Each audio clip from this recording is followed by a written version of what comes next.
You're looking at the University of California at Berkeley. Beautiful campus, beautiful facilities, such a beautiful place, but it's pulsating with anti-Semitism, we believe. We've seen actually overt displays of it in recent days, all kinds of hideous pro-terrorist demonstrations, but it's apparently been long-standing and unchecked anti-Semitism, and a lawsuit has been filed against the university by a series of Jewish groups who have had enough. One of the plaintiffs is well known to our Newsmax audience, Thane Rosenbaum, Middle East analyst and distinguished professor at Touro University. Sir, welcome and congratulations on this litigation. I think it needs to happen. How are you? I'm fine, Greg. Thanks for calling attention to this important story. It's a lawsuit. There are other lawsuits like this that have been being brought under Title VI of the Civil Rights Act and the Equal Protection Clause of the Constitution against University of Pennsylvania and other schools. But you're quite right. Berkeley is a serial violator of the principle of equal protection when it came to Jews on campus. What's going on? We see the die-ins, we see the chants, we see Jewish students being harassed and cornered. But you say long-standing. Tell us a little bit more about the anti-Semitism that you believe was occurring even before October 6th. Well, Greg, the complaint makes it very plainly stated, and the university officials don't even deny this. That's the part that's most fascinating. They're acknowledging that there's anti-Semitism on campus. They recognize this. But there have been students and faculty have been threatened, gas the Jews, kill the Jews.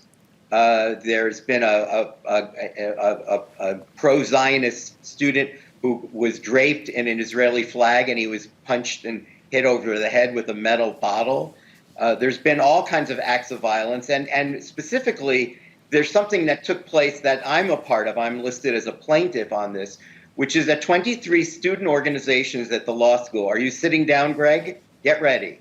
23 organizations on campus essentially said that if you are a Zionist, if you don't believe in the destruction of the Jewish state, if you don't denounce Zionists, you're not welcome in our group.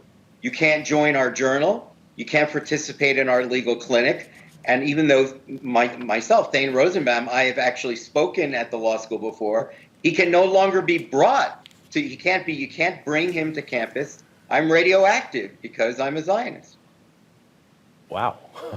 And we're talking about like clubs like that have nothing to do with foreign affairs. The chess club, for instance. It's worse than that, Greg. These are clubs that were saying, even if you come on here and you don't write about Israel, even if you write about television, we don't care. The fact of your identity, if you identify with the Jewish state, you're not welcome in our group. Not too long ago, these students were in high school. My gut tells me they weren't like this in high school. The professors, obviously, they're like this. Where does this hate come from? My question to you, I didn't know this was happening. I'm totally shocked. I thought, everybody knew how ugly this is and wrong and never again, but I was wrong. Where do you think this comes from? Look, Greg, the Greg Kelly audience at Newsmax is really smart. They know that a lot of this is also tied to anti-Americanism. They're the same. It's an attack on Western culture, Western values, liberal values, the Enlightenment.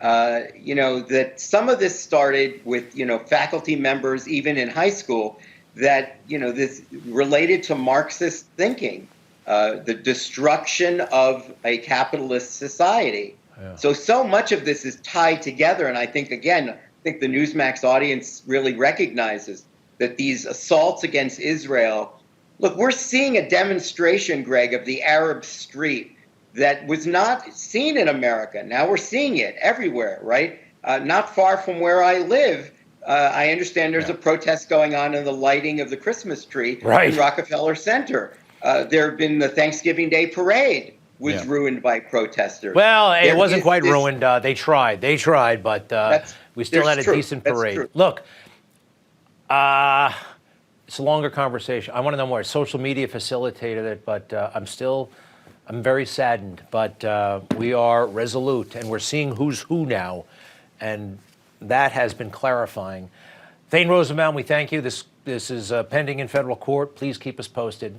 Very quickly, what do you want to happen as a result of this lawsuit? For them to pay up, for them to what? Immediately change your policies, enforce your anti-discrimination laws. They have enforceable mechanisms there. You're not allowed to do this, but you're allowed to do this against entities that have white privilege. And that's really what this is about. We don't protect white privilege and Jews because they're perceived as privileged. Thane Rosenbaum, we thank you very much. All the best to the staff at Touro College, and we'll be right back.